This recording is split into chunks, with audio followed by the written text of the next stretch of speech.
All right, guys. Wednesday morning, Iceman here on the Iceman's Return YouTube channel. Um, yeah, been pretty burnt out lately, working a lot of hours, a lot of, working late at night, then going in the following morning, and really never knowing when you're going to get out of work. But so it's taken its toll. But anyway, yeah, so I've been looking for possibly some time off from maybe YouTube and some other things. Work's going to slow down around the holidays, around Thanksgiving at least, anyway. But anyway, um, WWE. Um, I think right now they are getting too much involved in storylines, way too involved in storylines.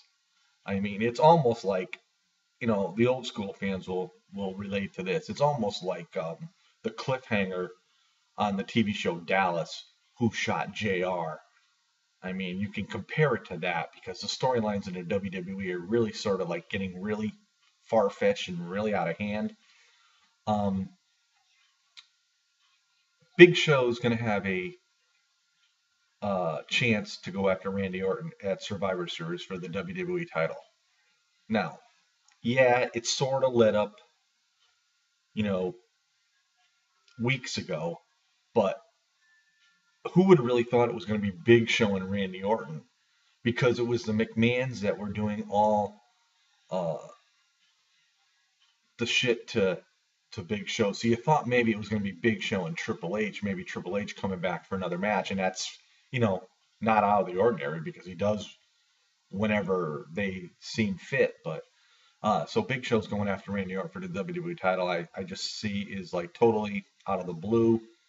Um, and for him to go after that title, what I think probably will happen, since they now have, and this is another subject to talk about, since they now have it installed Kane as one of the corporate bullies, which to me really makes no sense. I probably would think that Kane will get involved in this match and Randy Orton probably will keep the belt. Um, putting Taking Kane's character away the way they've had in the recent past is like he can never go back to the original Kane. I mean, it just people wouldn't just buy into it; they wouldn't accept it. Um, he went into the gimmick with Daniel Bryan, um, which was something totally out of the ordinary, was something different for us WWE fans, and actually it was pretty darn good. But then he gets into an involvement with the Wyatts, and of course he disappears, and we all know he was doing his movie and whatnot, and he comes back with the mask, hands it to Stephanie, and the next thing you know, you see him in a suit.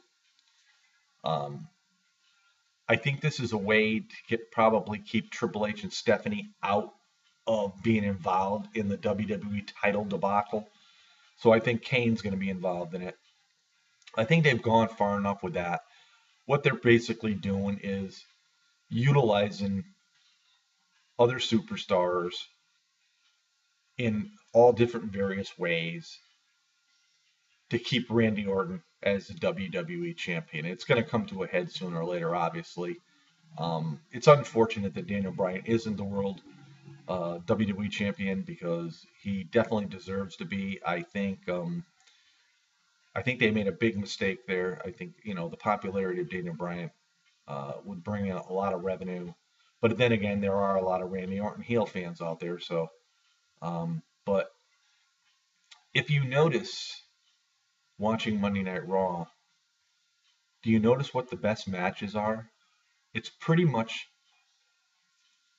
like with Cody Rhodes, Goldust, John Cena against the Real Americans and Damian Sandow. There's really not a lot of storyline to that, except for Cena won the belt from Alberto, so there's going to be, a rematch. Damian cashed in, so he's sort of like after John Cena, but that's as far as it goes. It's not a major storyline, and those are the best matches that we see. And then, then you come down to, when it comes down to the WWE title, it's like tons and tons of time that's given to Randy Orton, Triple H in their humongous storyline. And it's like, to me, I don't buy into it. I really don't really care for it. I mean, you moved Raw to 3 hours. Let's have more wrestling. Instead, we've had more segments than we did when we had 2 hour Raw.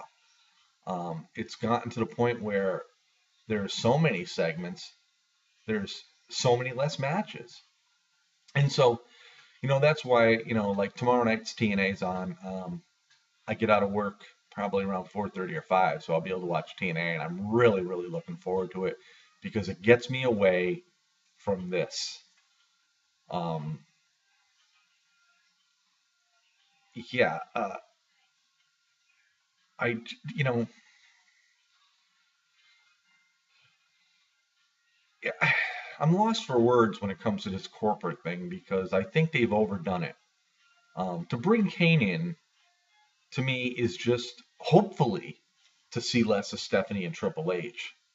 I mean, that's hopefully what I'm thinking. I mean, you got the Shield there. Why do you need Kane there? I mean, now you got four guys that are surrounding around Triple H, Randy Orton, and Stephanie. And and then the way Raw ended with Big Show getting beaten up and battered, and of course Randy Orton comes in after it's all said and done. I mean, with all the help he had, standing up holding that championship belt like he's high and mighty. I would love to see him taken down, and it's sort of crazy because no Daniel Bryan, because they changed the storyline to him and Punk against the Wyatts. And it's like a water faucet. You turn it on and you turn it off, and once it's off, you know, like I said with Daniel Bryan, nowhere to be seen.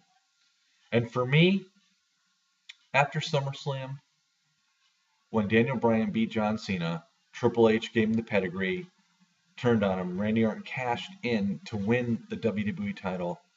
With John Cena coming back, I would have thought Cena would have got involved in with the corporate since he was the face of the WWE for so long. But the WWE decided to keep Cena out of this. And to me, that didn't make any sense. So they put Cena in a different direction. And yes, a lot of guys are calling Cena Super Cena. They're tired of seeing Super Cena. Well, and they're saying John Cena's selfish. It's not John Cena being selfish. It's the WWE doing what they want to do.